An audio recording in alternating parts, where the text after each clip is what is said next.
Now we're back. We're back. Okay.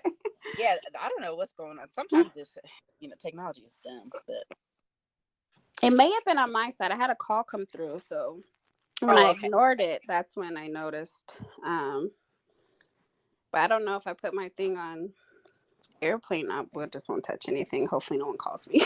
Right. Right. I'm like, oh, what happened? Okay. So, Oh yeah, go ahead. what was the last question so I could go back? We were talking about when you found out you were pregnant and Oh, cervical cancer at the same time. You said you weren't really concerned about the cancer; you're more concerned about the baby. yeah, I was. I was way too far to terminate the pregnancy. And I was just like, she's gonna come out an alien. Like, I don't know what's gonna happen. Like, I had been using, I was drinking, I was dancing. I mean, anything you did, I named it. That's what I was doing. And I always felt like just horrible. Like, how did I not Right. know? But I literally did not show at all. I had spotty periods, just whatever. It wasn't like normal. I really just went for a regular checkup. Right. And I crack up at myself when I watch. I don't know if you know the show. Like, I didn't know I was pregnant, which is very Yes. true. Like, In that show. that would have been me. I really did not know. Maybe at the time when I got a little basketball, but by that point I was 8 months and it was really tiny. It looked like a little beach ball. Like, I don't know. It was so weird. So, can you still hear me? Yeah, I can hear you. Okay. Yeah. I got the text message, so it scared me. Like, don't not respond. Don't call me. Right, I did.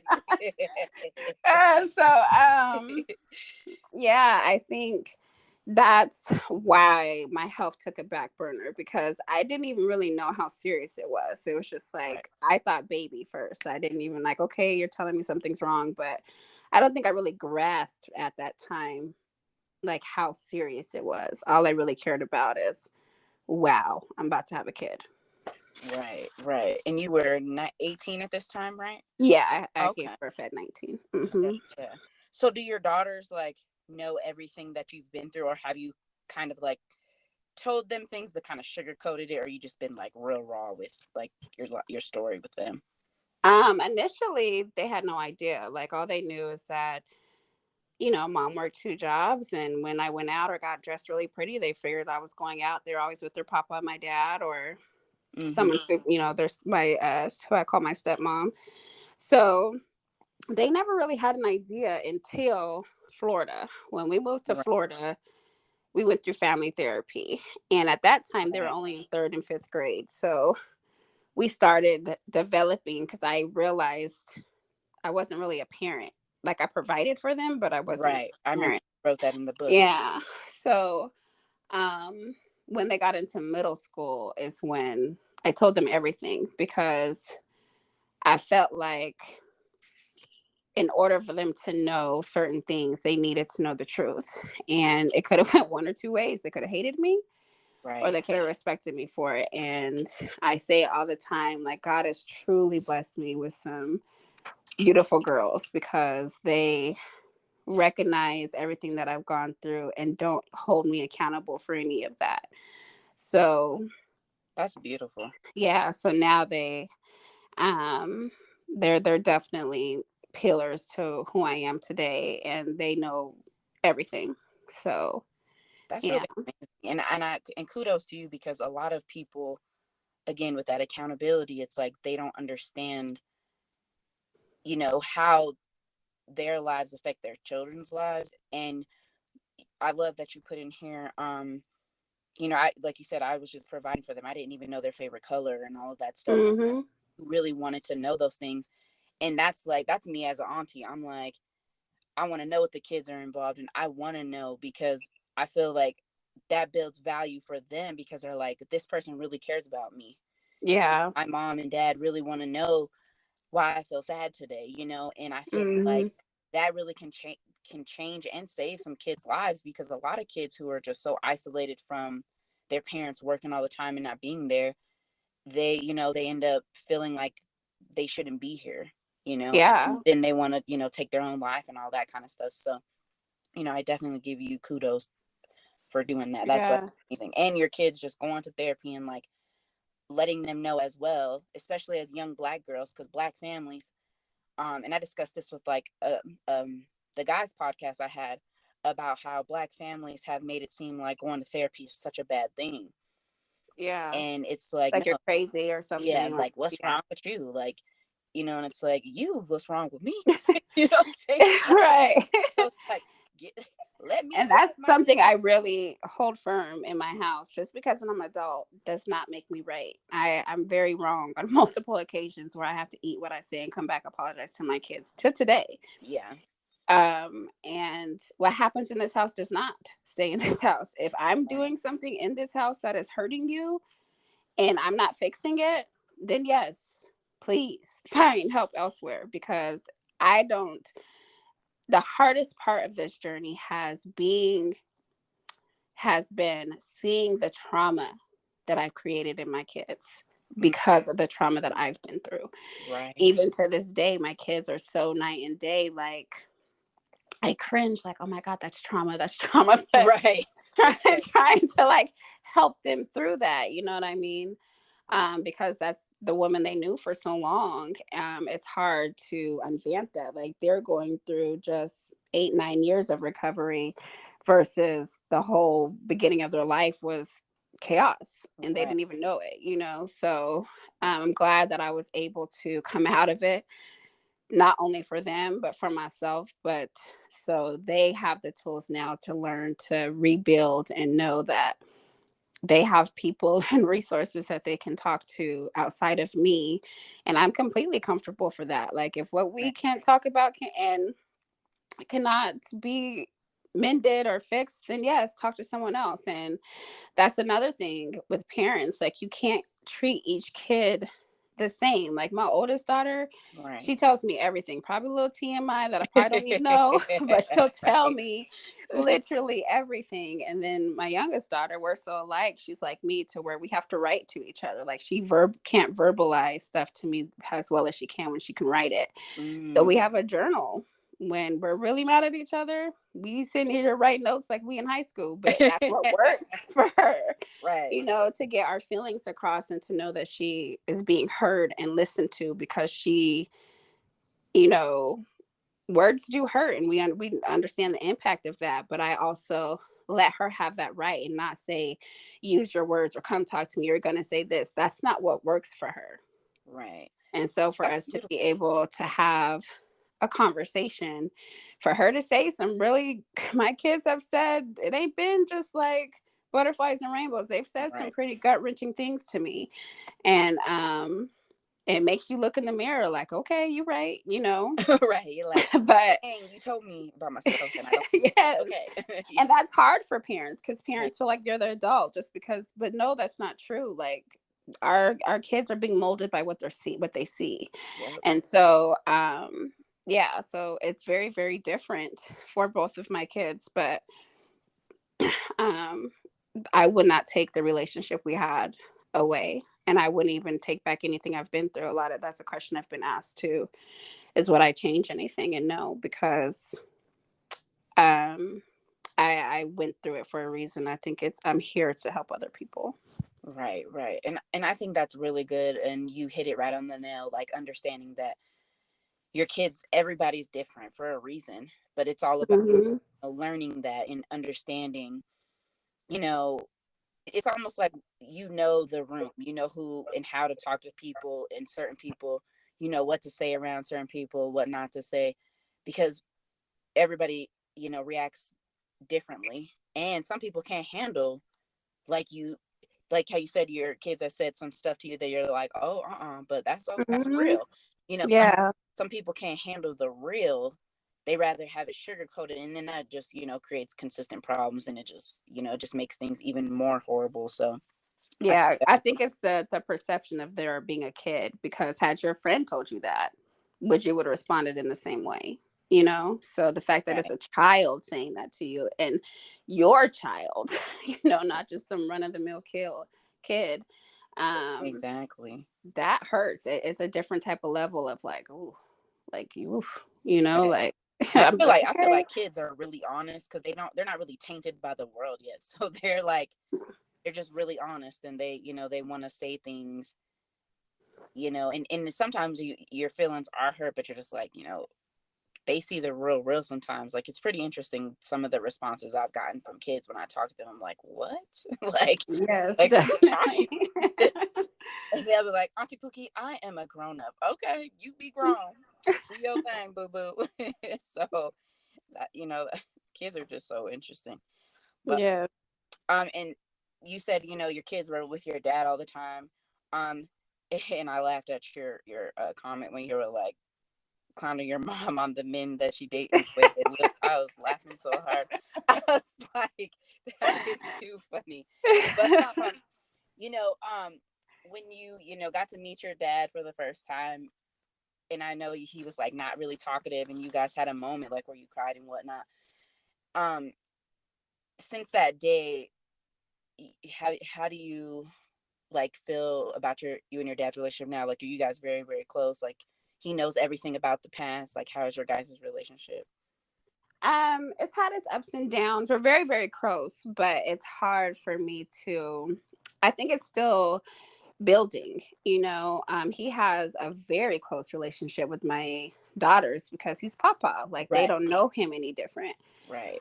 For me, it was through a phase where during a period of time you were buying drugs from my boyfriend and allowing me to use in your house.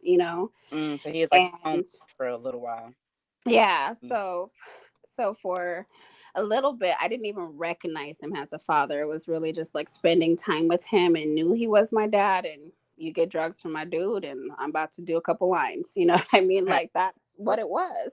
Right, And for me, now that I'm sober and everything, it was just like I wish he would have put his foot down a little bit harder, even if he didn't acknowledge that he bought drugs from my boyfriend and that I did coke or whatever. Like, don't let me do it around you. Like, have boundaries, you right, know.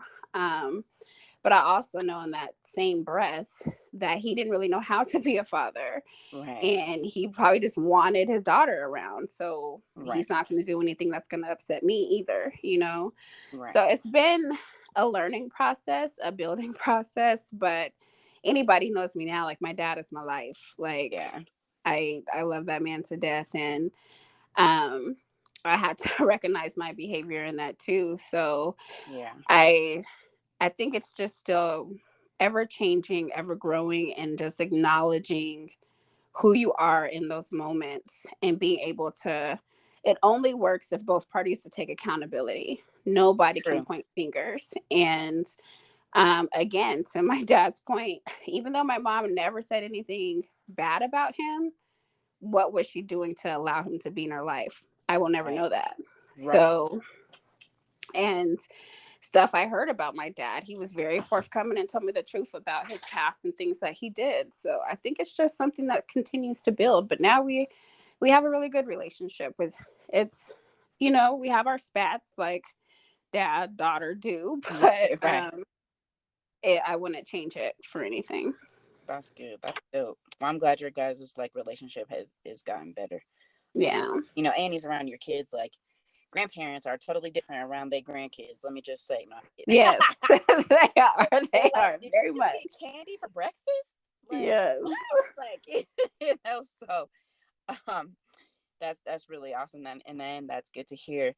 And so one thing I wanted to know, like, when it came to Eric, did he ever sell you drugs? No. Eric didn't even know I did drugs. Right. Um, Okay, that is true. so Okay.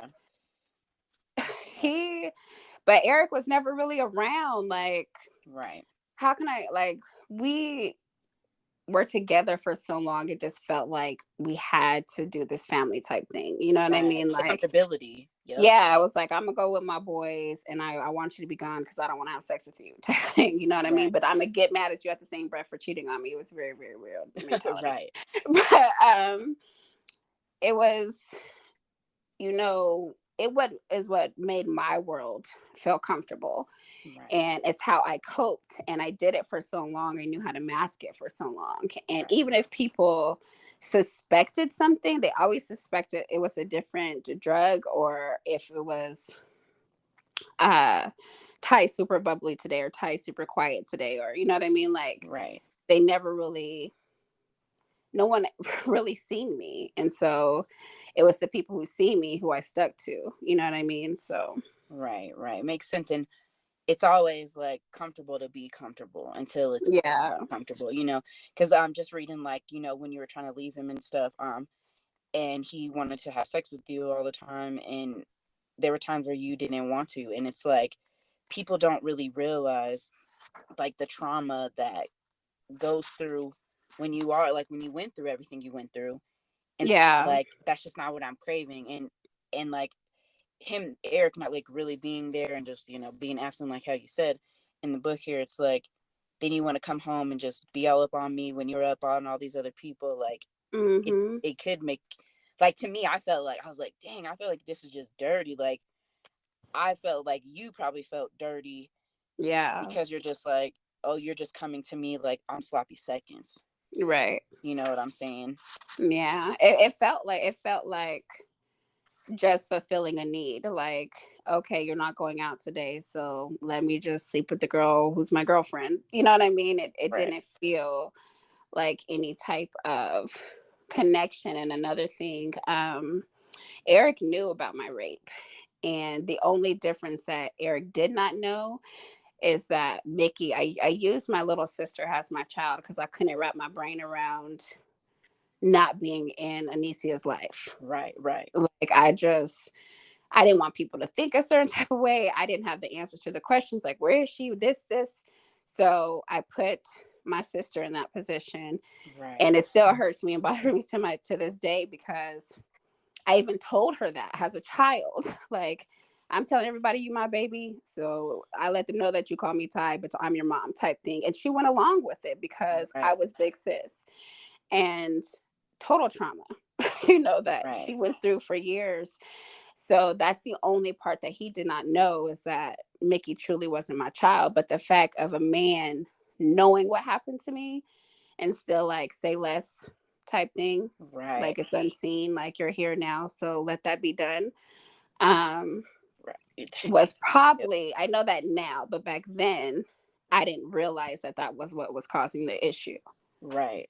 You know. Like mental abuse, because um and I could just say from past experiences for myself, it's like people don't understand the process of healing or the process of trauma or any of those things if they don't really want to digress in it, because it's like he's like, oh, you got raped, cool, all right, so we having sex or what? Right.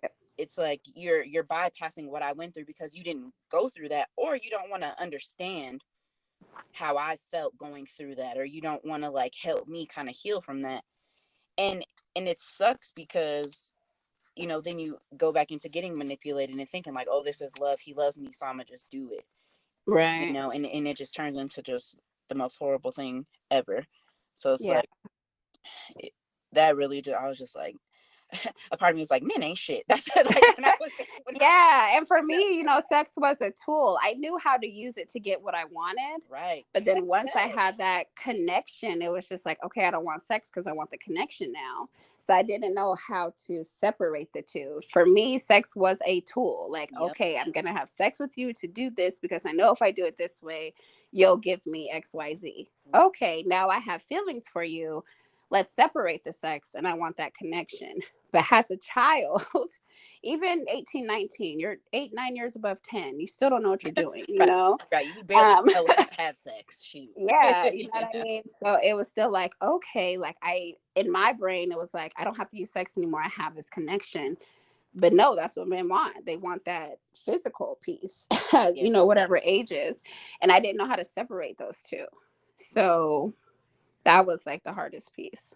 Yeah. Of course, like it's just a part of your environment. You're like, oh, I could do this, and like you said, get what I need to get done. Right. I'm saying so. Um, and so here in the next chapter, I know you had your Kimani, right? That's how you say her name. Kiami. Kiami, love that name. And then you Mm-hmm. had was it Italy, right? Yeah. And then Yeah. okay, so you had her with Aubrey, and then, Mm-hmm. you guys weren't together or nothing. He had a lot of kids, a Yeah. lot of baby mamas. Like I was like, dang. See, this is so crazy. On a side note, I just always wonder, like, we gonna say Nick Cannon, for example. What is y'all doing? Right. Y'all just want to have millions of babies and just, I mean, Yes. I told one of my homeboys, I said, I said, I can get pregnant by Nick Cannon and so can you. We could just be rich at this point. Like, and he was Right, like, I'm in. Like, we exactly. were just cracking up. I'm like, that just kills me. But do you think that Aubrey like intentionally tried to get you pregnant or got you pregnant? No, No. not at all.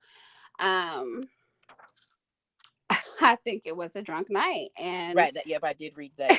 As and that it drunk. happened, and neither one of us expected it. I mean, I had went so long with not even being intimate with anybody, Right. and was fertile myrtle. If I'm gonna say, like, I don't know what happened, and we tried to make the relationship work, but we are really, really good friends, and we co-parent so well, and like he has been there for Kiami when Eric wasn't, and so I don't think it was anything intentional. It's just, A drunk it really just takes one time, girl. Right. unfortunately. Yeah. Yeah.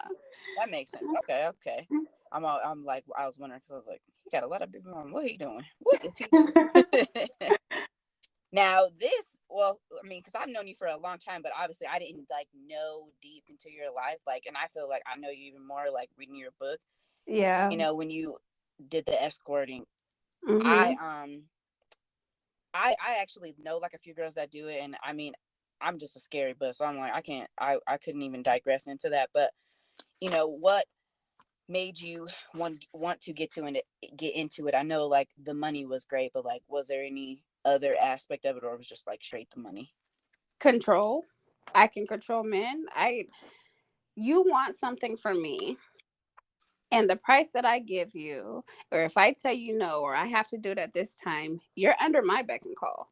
So it was really my need of having that control over men and being able to take from them what I felt like they took from me.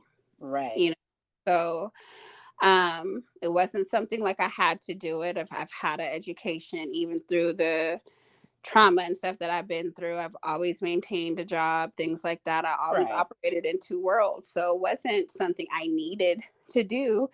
It's something I wanted to do, make stuff right. I even used it against them when they were in marriages and stuff like that. Like, you want your wife Right. to know? Oh, we're going Right. to pay me this. You know what I mean? So it was control. It was my way of feeding another part of my high. Right. Not only did it pay for what I could ride for my kids and houses and townhouses and stuff like that. Because anybody who knows me rarely knows I probably lived in like two apartments from the times they know me. I've always lived in houses and townhouses.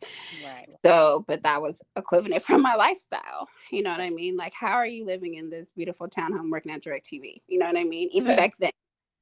Yeah, like Even I back saved then. my money. Shoot, worry about Yeah. So you. only very few apartments people I've been to, during the times, even close friends. So it was control. It was like feeding a high. Like, you're such a sorry man, Right. like, I'm going to take everything from you type thing. It Right. was almost just to feed my hurt, to give them Right. hurt. Like that saying, hurt people hurt people. And Right. that's truly what it was. It's so, it's accountability that I have to take ownership for, but that's truly what it was. I did not care. Right. Well, and it is okay to do things, because sometimes I feel like if you don't know how to fix your hurt, some people do cope in any kind of way. Not saying like cope the way you cope is good or bad, because who knows, it might be good for you in that moment. But I think Right. that you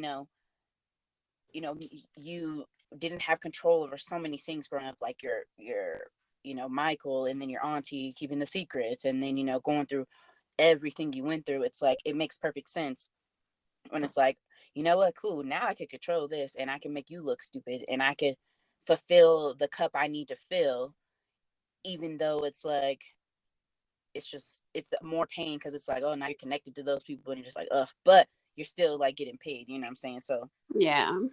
it sucks, but like you said, hurt people, and Hmm. and that does suck to a point, because it's like, dang, I'm hurting and I'm just gonna ruin the world, so Yeah, it's like, basically. you know then you're like, you're like, damn, do I really want to do? Yes, I do. And then it's like you're back and forth with it. So it's just like, I completely understand like where you're coming from. You're just like, you know what? At this point, it's on and cracking for me. Like, I gotta do what I gotta do. You know what I'm saying? Right. So of course, no judgment here. I always love hearing people's stories because it's just interesting to know, like, oh, you went through that. Well, hey, you overcome it. Cool. Like, like you said, God is so good. He does It's some definitely. fantastic things. Um, and then going to the next chapter with meeting Damon. This story broke my heart, and I saw like that his birthday was took a couple of days ago. Mm-hmm. Um, I people don't understand like when you get with, or I'm gonna say get with people, or just have great people in your life, and then something traumatic happens to them. You know, Yeah. I like I said, my heart pours out to you. And how long has it been since he was murdered? He was murdered in 2013, so it'll be 10 years next year. Wow. And they Mm-hmm. still haven't like found anything.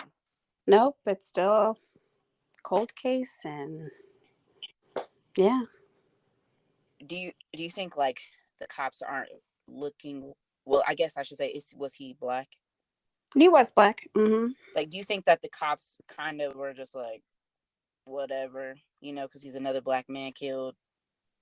Back then, no. I No, don't feel like that. I think they were very on top of it, that's but I I just don't think they had enough to go on. And when you don't have enough leads, and no matter how hard it is for us, not wanting to, or wanting to have the answers and not getting the answers that we're getting, there's only so much that police can do too. You know what right. I mean? Yeah, The footage from the bar was very vague to see who was there even inside. Their cameras weren't working, no, and limited stuff. You know what I mean? So um, they worked as hard as they could. And, even still to this day, there might be once every couple of years where we'll hear something, or they want to check out something if one of the family members know a person. yeah, I don't think it's being taken lightly, but they can only do what they can do, you true, know? right. Yeah, I always like wonder. I mean, I know there's of course good cops, and then there's terrible cops. Yeah. It just always makes me curious to know, like, do cops give up, on stuff because they're just, the racial profiling kind of situation. And it No, I know the cops on his case were good. one of the good ones. That's Even when good. he came and told me, like, he could have took the officer literally could have took me to jail for assaulting him, but he knew I was so upset. And like I said, probably every 3-4 years I hear from him, and it's probably something that plays on his mind. You know what I'm saying? He's a Right, person too that can't solve something, and that's his job. So right. um Well, I'm glad yeah, someone in good. his case, no, I don't think it was that, but I've seen in many others, unfortunately. Yeah. Well, I'm glad, like, that somebody cared. Yeah. Do you still keep in contact with his family or anything? No, not so much. No, I don't. Okay. Mm-mm. Okay. So now to this stroke. OMG. Um, I just reading through this, and I think people don't really understand that it doesn't matter your age. You can have a stroke when you're young, very young, and you were 27. And so, I read in here, and I got the book here, so I made hella notes. So, you know, your body went into stress, like you had a stroke because you didn't, take a hit for a while, like a couple of days, hmm and then your heart was lacking that. So, like, how did you come back from that? I know I think in here you said you were cool for a while, then you started using again, correct? Yeah. Like, so how did you, like, once you had the stroke, where were you at, like, mentally, and then like what triggered you to just use again? Well, I don't really know what triggered me to use again. I think it was just like life and just being numb, and it was what I was used to. And if times got hard and I knew I had to go dance or do something, and I was rocking between that world, like I want to get out, but do I really want to get out? Right. You know what I mean? Like the relationships I was in, the people I was around, had a big thing to do with it. Nobody, anyone who was my closest friend had no idea the pain I was suffering in my mind. Mm-hmm. And so living in two separate lives is exhausting, and I don't even know how I was able to do it so long. Yeah. I don't think there necessarily was a trigger. I think it was comfortability. It was Right. like, I don't want to face or feel anything I'm going through right now, so I'm gonna get high. Right. And I could operate like Coke didn't, I could conceal it so well. It wasn't like a drug where people naturally could see that you're high. You know what I You were mean? like a Like I functioning could drive. person. Yeah, I could Right. drive. I could have there's plenty of times like you said, you've known me for a long time. There's plenty of times I sat right in front of you high as a kite. You Girl, know? I would never know. Yeah, Like and drinking it was wine, so that's it. But I would yeah, never know. it was so easy to conceal. You know what I mean? Right. And it's such a drug that you can, if your nose is running or if you're stuffed up, it's like it's allergies. Yep. We Like live in Colorado. Well, right, we was in like Colorado. nobody Yep. questions anything. You know what I Right. mean? I never really had. I knew how to control it, and I knew when I was about to be like, okay, Ty, go level out, go drink you something or whatever. You know what I mean? So you don't Right. come like weird looking. But I think it was comfortability. I think the stroke was. I had to fight through it because of my kids. Yeah. And truly, if I didn't have my kids, I don't know if I would have fought. And it was just something that kept me going. And I was around it all the time to where I bought it so frequently, like dealers would give it to me. Or if I didn't hit them up for a while, they would just come like, hey, you haven't hit up, try this. You know what I'm saying? That's I'm crazy. doing this. So it wasn't something that seemed not normal to do. Right. Yeah. Like it's like you said, your everyday life. Mm-hmm. And then in here when you went through that time you were dating the person LA, Mm-hmm. he was trying to act like he was such the hero, and he was like he was actually adding stress to your life. Um, Yeah. did he ever apologize for his behavior during that time? No, not at all. Men ain't shit. No, I'm kidding. Shit. No, not at all. Like, and I think that was another thing that was so hard coming from the stroke because I knew the day I had the stroke, we were breaking up. Like, it wasn't like, it wasn't like a bad breakup. It was I was walking into his car, we were breaking up. Right. And so for you to stay and then tell your family, like, I had to quit my job because I had to take care of her for her stroke. When you quit your job because you were waiting for some money from my mom's trust fund that she's provided me, Right. made me look like this horrible person, you know what I mean? Or like this Right. needed person that I just had to need him on top of not providing to the household. It was just horrible. So it was like, I'm gonna be high. Like I can't even, Right. Like I don't want to. I don't want to deal with it. Right. So And that's crazy. Money changes people so much. yeah.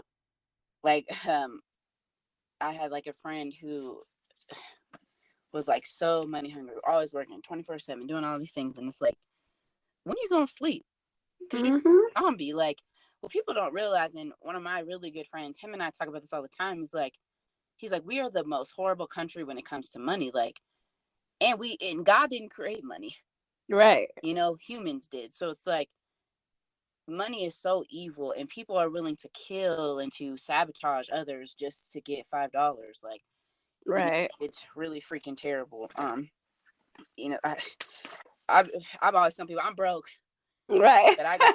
I'm saying it's like when you could get a little $1,000 check, like our little stimulus checks we got Man. COVID. I'm like, people like, oh yeah, if I had some more money like you got, oh yeah, if you did, huh? Yep. Mm-hmm. Yeah. Because they try to dip you into stuff. Um, Exactly. so when God saved your life, I really loved this because it was your stepmom that wanted to get you back into church. Mm-hmm. And I feel like, one, kudos to her for just putting that in your head, like, hey, you should go to church. And I'm proud of you that you still went even though they couldn't go. um, Mm-hmm. I really felt like it was your time. God's like, you know what, you've been through enough, I think you're ready. um Right.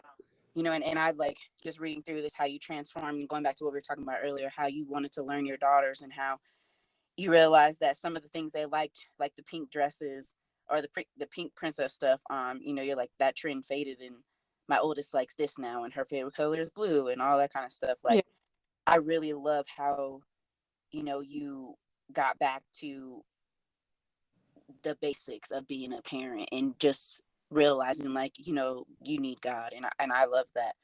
Um, and then I going back in here, you found out you had cancer for the third time. Mm-hmm. And then you didn't want to tell anyone. Why didn't you want to tell anyone? I know you were kind of like, you kind of hold things in because you've been through so much, but what made you, like, at first want to keep it to yourself? Because when you tell people you have cancer, it's almost like telling someone you're dying. Mm, Granted, this time I really did have a death date, but no one knows what to say. It's like when you go to someone and you're like, so and so passed away, you're like, oh my God, like, right, what words can you tell that person? You know? And I never was the type of person to want to be pitied. And that's what right, I right. feel every single time that I would tell somebody that. Like, it was a pity thing. Like, I'm so sorry. And I didn't want to hear that. You know what I Right, mean? I right, don't know what a person is supposed to say. right. But even to other cancer survivors or women or men or anybody that I hear going through separate type of health battle, I'm like, what do you need? Mm, Like, what is it that you want me to do? right, How can I support you? Don't tell me you're sorry because right. that is not going to help me. And so I just operate in a different mindset. And that was like, I didn't know what to do. Like, I moved states Right. first way to get clean. I'm only a few months clean at this time. And not only do you tell me I have cancer, you tell me I have stage 4, and you're telling me if I don't do these treatments, or if the treatments don't work within 90 days, I'm not going to be here. What was it for? Right. Ugh. So that was like, and I was in a whole new state, didn't know anybody. And I just felt like backed into a corner, and that's why people do drugs, is because they feel like there's no way out, or people don't understand what they're going through, or not heard, or, a lot of times drugs start happening before you realize it. And when people realize they can cover it up, that's how it gets worse and worse and worse. Right. That's very true. I like how you said, people are like, "Oh, I'm so sorry," I always get, like, tongue tied when I hear sad news, because I don't. You don't know what to say. Yeah, I don't know right. I don't know what to say, depending on the situation, or, like, I'm doing too much. Like, so, one of my therapists, like, I was going through a time where I was just like, I feel like my friends hate me, and I don't know what's going on, blah blah blah, and I'm offering them my help, and they're just, like, so distant. And she said this to me. She's like, Sydney, you can offer anything to anyone, but you can't force them to take your help, Right. and that's with anything. That just made me think about that, when you're like, what do you need from me? And I'm gonna start saying that, because I feel like, you don't want to overstep your boundary with people when they're going through something. Like you say, you don't want people to pity you, right? Yeah. And it's like, because so it's like, oh my God, you have, like, and then it's just like, like, stop talking to me like that. It can piss Right. me off, so it's Exactly. like in one of my sisters, we were talking last night just about, like, just particular things kind of similar to that, asking people how they're doing, and it just triggers them to the opposite, instead of them coming to you and being like, I need such and such and such. And I told her, I was like, I'm trying to internalize not overstepping my boundaries, because I love people and I want to help the world. And my ex-boyfriend used to say, you want to help the homeless, you want to just be a superhero. And I'm like, I do, but I understand, realistically, I can't be a superhero. Right. Hmm. I can help those that God wants me to help, and more, but I do not want to overstep my boundaries. So I'm really glad that you brought that up, because I like, if I was babying you on here now, you'd be like, girl, I'm hanging up. Like, you know, I'd be like, what did I do? You know, like. Yes. That's the main thing that I ask. And when I check on people, you know, I never take it personal, like checking on you and do you need anything? Are you okay? Right. Asking someone, are you okay versus how you're doing is two separate questions. And I think if people really realize that, they would understand. Because when you ask someone how you are doing, our natural reaction is to be like, oh, I'm okay, I'm good. Same shit, different day, or whatever it is, you Right. know? But when you ask someone directly, are you okay? They have to think about that. Right. Right. So you'll get different responses and you have to be prepared for those responses. Like, Right. you know, like, I'm not, things could be better. Okay, well, how can I help? You know what I mean? Like, those are the questions that you have to ask, and just put what you can help with. You know what I mean? Right. And a good thing to say too, like I do this sometimes. I might ask people if they're like having a bad day. I'm like, well, do you want my advice or do you just want me to listen?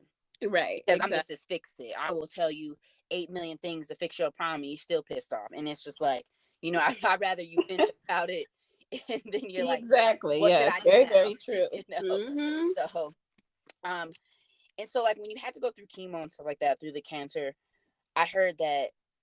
I mean, I've heard good and bad things. Like the chemo is, I heard it's just really toxins going in your body.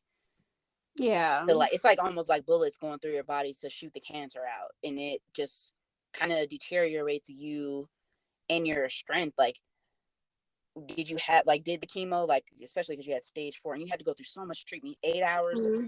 you know, all that stuff. That Yeah. that was crazy. Like, were you super exhausted going through all of that? I was. Chemo doesn't necessarily hit the day you take chemo. So you can have a chemo treatment and feel fine that day. The effects Mm-hmm. happen days after. Wow. Um, so it's like as soon as you get a piece of strength, you're back on another chemo treatment to know that it's just about to affect you again. For me, it was the strength. Like, I was just like, my bones hurt. Like, Oh.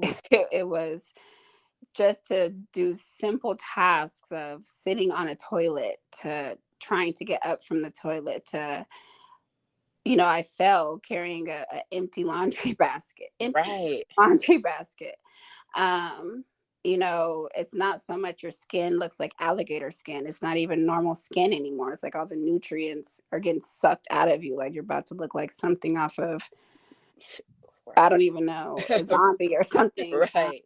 Your hair falling out, you know, like, and your hair falls out everywhere. Like, people just think about your head, Right. but like, yes, you know, one time I didn't, one of my eyebrows stayed and the other one left. It was Oh, like, wow. you lose hair everywhere, you know, and then as you start taking the treatments to regrow your hair, then you grow hair you wasn't even growing hair before. Like, Right. Wow. It's like, you know, this.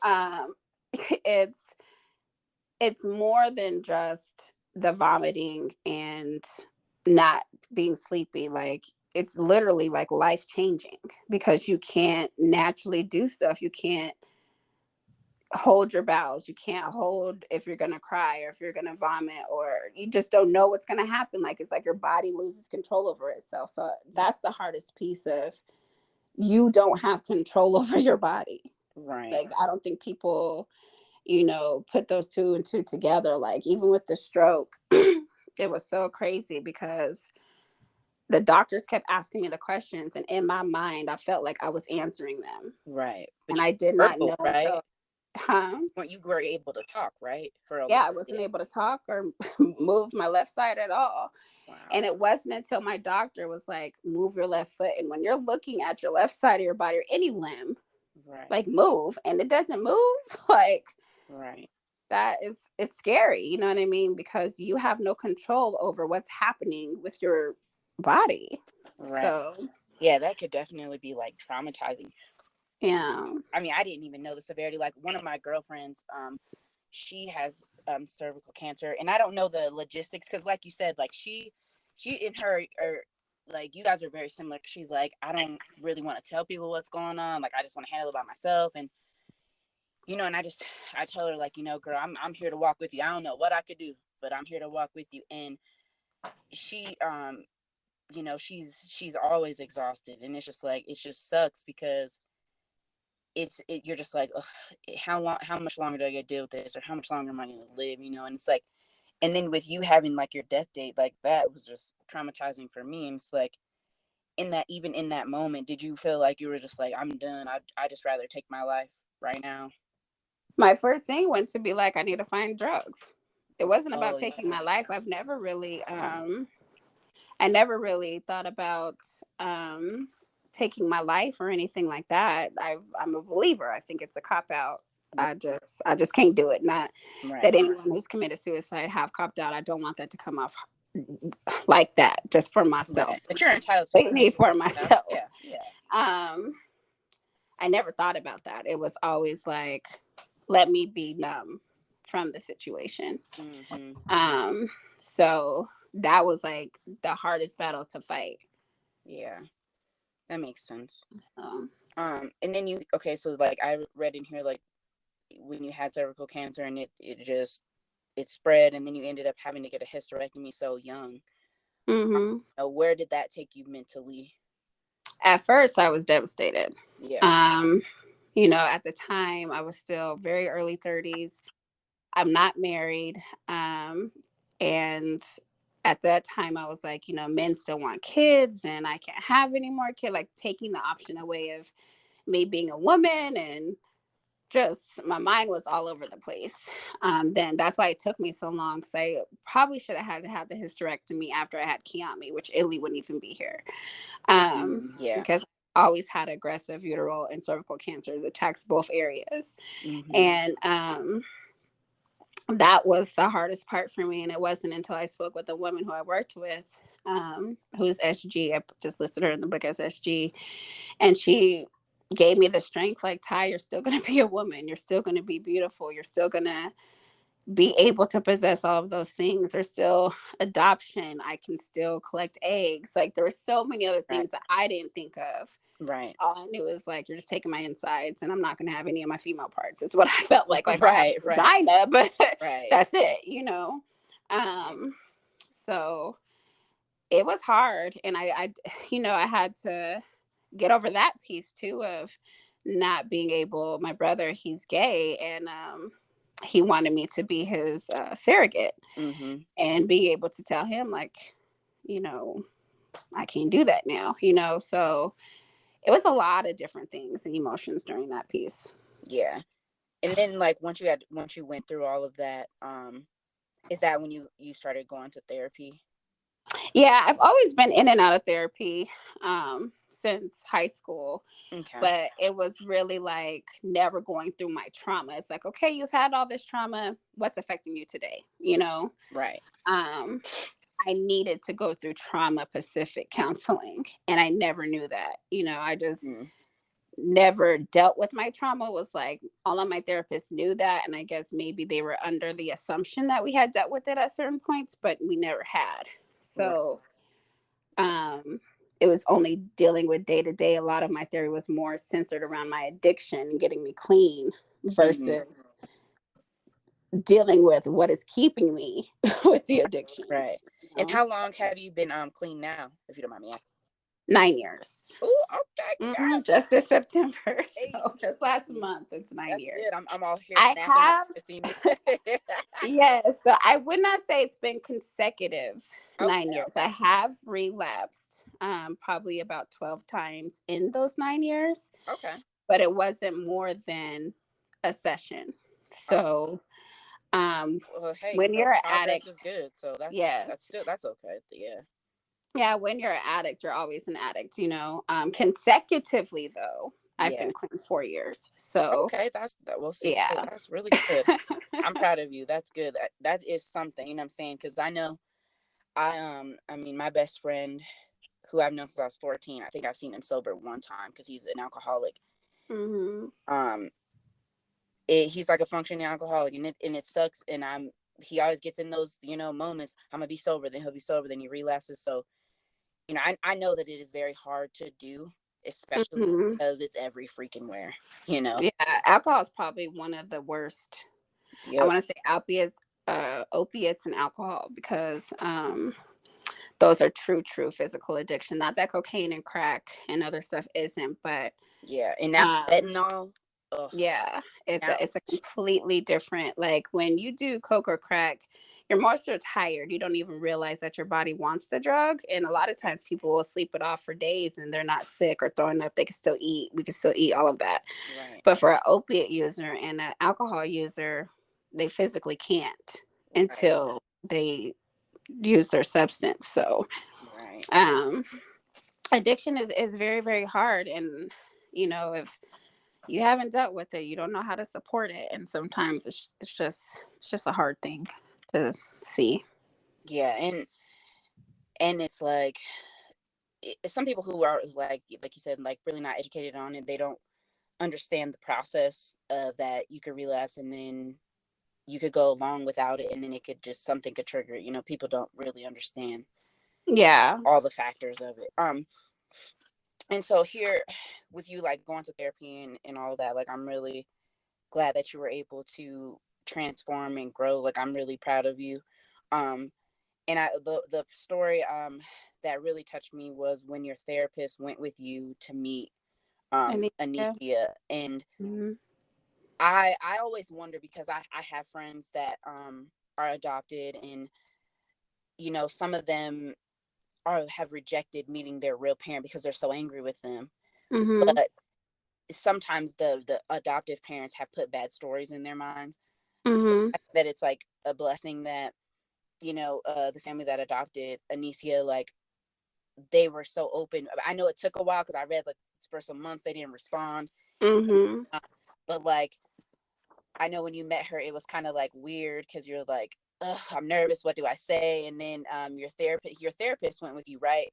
Yeah. To meet with her, right? So, Mhm. and like him stepping up and being like, hey, like and him like even holding your leg when you were freaking out because you're like, oh my god, I'm sitting here looking at this girl. When you Yeah. met her, did that re-trigger you with the stuff that happened with you and Michael? It didn't re-trigger me until she brought him up. Um, Okay. I didn't even think that part through. I did not think she was going to have questions about her father. I Mm, naturally probably should have, but yeah. I didn't know. And they found out that day too that they thought it was just a young teen pregnancy. They had no idea what actually happened. So it Mm, was like an opening for all of us, you know what I mean? And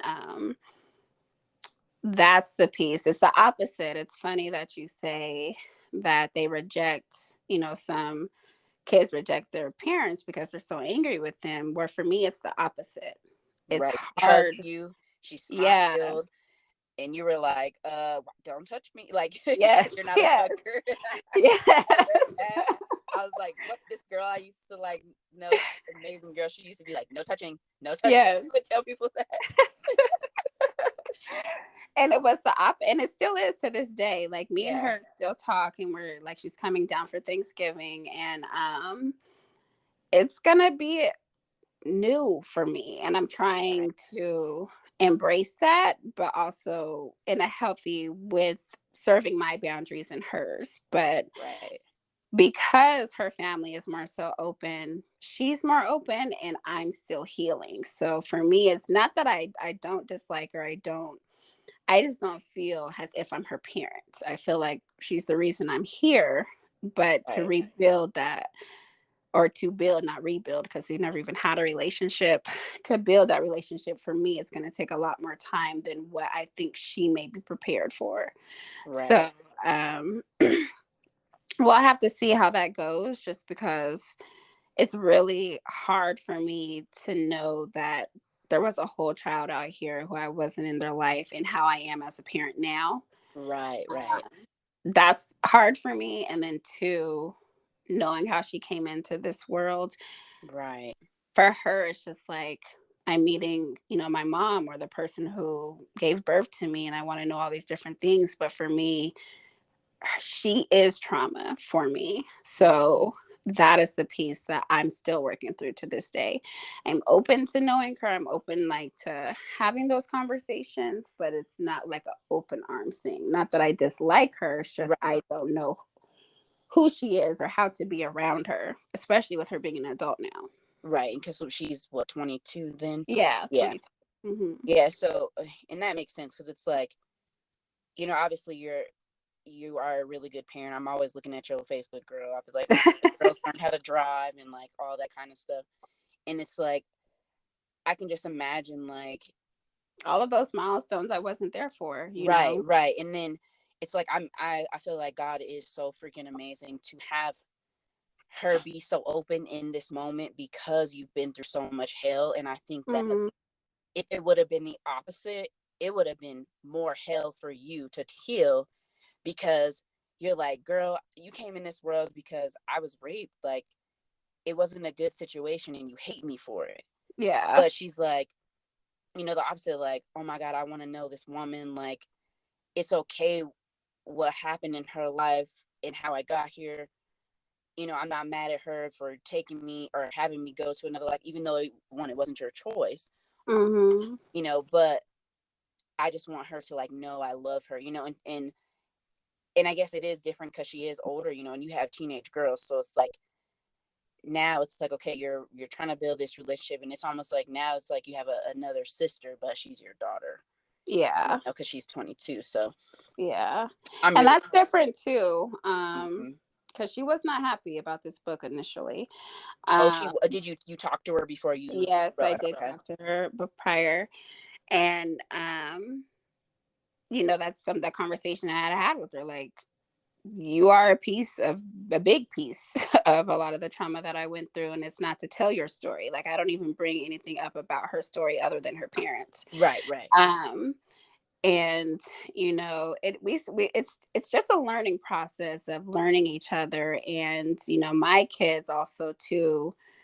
um our dynamics are different. How she was raised was very, very different. Her mom is Caucasian and her dad is military black. Well, she's brought up in military, oh yeah, and so that's different, you know. And how I raise my kids, to even their dialect is completely different from how me and my kids talk. So right, and things that I would allow them to say, grown or not. right, So it's just it's gonna be challenging, but I'm here for the ride, and I just hope that we land in a place that serves us both well, whether it is we have a great relationship, or if it's, you know, she has relationship with her sisters, whatever God wants that relationship to be, that's what I continue to pray for. Because right now, today, I don't know what it's going to be, right. It's like it's a but day by day thing. it is. It's definitely a day by day thing.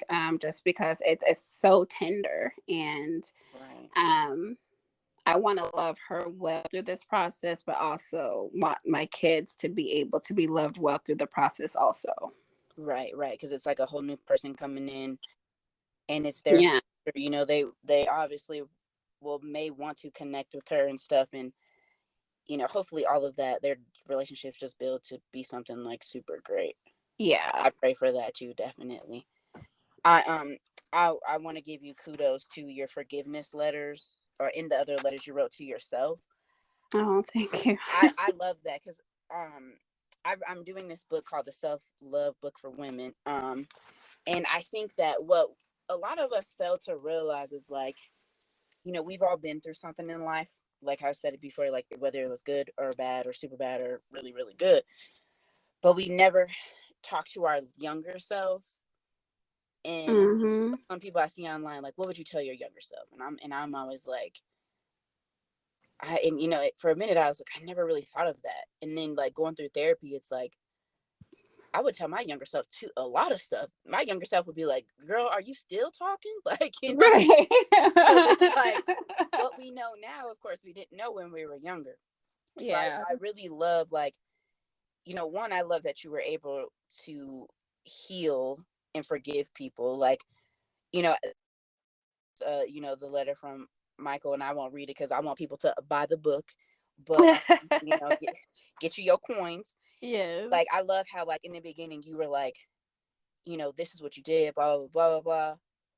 But I let it go. All this hate, I let it go. And like Hmm. that for me was like, I love that because I was like, dang, there are people in my life that I'm like, ugh, I just want to choke them out. But then I realized, I'm like, you helped me. Like, I was like, you know what? All healing is a process, but you It can is. forgive people in your first stage of healing, and then you just keep on growing and growing and growing, so I really felt like that was like perfect to put in the book, and then, like, you said, little Tiny, you wrote to yourself, and you said, forgive that little girl who knew nothing but to take life as it passed. Like, I love that. And you were saying that you're not your mistakes. And I think Mm-hmm. people don't understand that either. Like, just because you went through something, that doesn't label you as who you are. Right. You're not like, yeah, you went through a moment. You went through a moment of being addicted to things, but that doesn't Mm-hmm. necessarily mean that's all you are. You're not Right. an addict, and that's all you are. You're not a escort, and that's all you are. You're not just a victim. You're a survivor. Yeah. Definitely keep the survivor title because you want to heal and you want to grow, and I think that like is phenomenal. So Thank I'm you. proud of you, girl. And then, okay, my last question. I'm like, girl, I could talk to you for hours about this book because I was like, I got my little tallies in this book, and one of my girlfriends, I Well, was I have telling her, to inbox you my number, and any questions you girl, have, you yes. can ask And, me. I'm like, and we can even do a podcast, when you get to that moment of going to, talk with Anicia and all that, or having her at Christmas. Like, I mean, if you want to talk about that, that'd be cool. I love your journey, and I'm for real super proud of you, um, Thank you. for everything you've been doing and growing. And my last question here with your financial stuff, do you have a business that you're helping people with credit or something like that? Or No, I don't have a business that helps oh, people okay. with credit. My church just put me into connections with people who could help with credit for people who really have sucky credit, Oh, okay, and okay, we cool. don't Because have to I was pay like, girl, for it. And okay, it's all organizations through United Way. So I cool, actually cool. offer it through my nonprofit for families who are struggling with like medical and stuff like that. But Okay, yeah, cool. but no, I don't. I'm still learning about it myself. It's still a roller coaster ride with my own personal Girl, finances. right. But Adulting is ghetto. yeah, so I know a lot more about it now, though, so I can Yeah. give tips and tricks on things that I'm doing. But no, I am not a credit professional, so I would not wear that hat. I like I But said, like, all right, girl, check my stuff. Like, I'm right, I doing can good, get but this you is what the connected with people for free, where you're not paying them $20 for a membership or any of that to help you with your credits. Really sit down and help you look through your finances and tell you how credit works and stuff. So that's dope. Yeah, yeah, I feel um like I work with kids now, and I want to teach them particular things because I feel like the things that we weren't taught, I don't necessarily like blame my parents because they may have not been taught it, but it's like right. now I want to be able to teach kids like, hey, save your money because It's adults the is same with ghetto. my kids. Yeah, financial literacy is huge, and especially for the Black community. Like, if we knew so much Yes, more, we'd all be wealthy. But we right. got to take heed to what we're learning now. And as we close out, first I want to thank you for joining the podcast and just being a part of this is my actual healing journey as well, to talk to people about real life stuff and also be vulnerable with the stuff I've gone through in life. So I appreciate you sharing your story and answering all the questions. And where you, I guess my last question is like, where would you say you're at mentally now, like on a scale of 1 to 10? I'd probably say 8. I am at the happiest I've ever been in my life, like true happiness. Obviously, there's still struggles and stuff that happens, but I know how to work through them without feeling devastation. I say at 8 because there's always room to grow. Right. There's a lot of things that I'm still learning when it comes to friendships and romantic relationships, things that I want to do better in, things like that. But before that, I couldn't even give you a number. It's probably negative 100. I was Right. never really Right. sincerely happy. So now, like, yes, I'm in a great place, even with stuff that happens all the time that, life pops up, but there's also still room for growth. But I,